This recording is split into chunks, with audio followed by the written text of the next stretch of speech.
एक सांप एक जुगनू के पीछे दौड़ रहा था। तभी जुगनू रुका और उसने सांप से कहा कि क्या मैं आपसे 3 सवाल पूछूं? सांप ने कहा कि पूछो। जुगनू ने कहा कि क्या मैं तुम्हारे खुराक का हिस्सा हूं? सांप ने कहा कि नहीं। फिर जुगनू ने कहा कि क्या मैंने आपको किसी तरह का कोई नुकसान पहुंचाया है? सांप ने कहा कि नहीं। फिर जुगनू ने कहा कि फिर तुम मुझे क्यों मारना चाहते हो? मैंने तो तुम्हारा कुछ नहीं बिगाड़ा। पता है सांप ने क्या कहा? सांप ने कहा कि मैं तुम्हें चमकता हुआ नहीं देख सकता। कहने का मतलब यह है कि इस समाज में कुछ लोग ऐसे हैं जिनको आपको नीचा दिखाने के लिए किसी वजह की जरूरत नहीं पड़ती, बस वो आपको चमकता हुआ नहीं देख सकते। एक सांप एक जुगनू के पीछे दौड़ रहा था।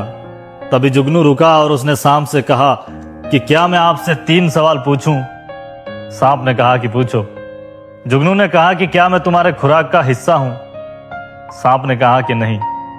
फिर जुगनू ने कहा कि क्या मैंने आपको किसी तरह का कोई नुकसान पहुंचाया है? सांप ने कहा कि नहीं। फिर जुगनू ने कहा कि फिर तुम मुझे क्यों मारना चाहते हो? मैंने तो तुम्हारा कुछ नहीं बिगाड़ा।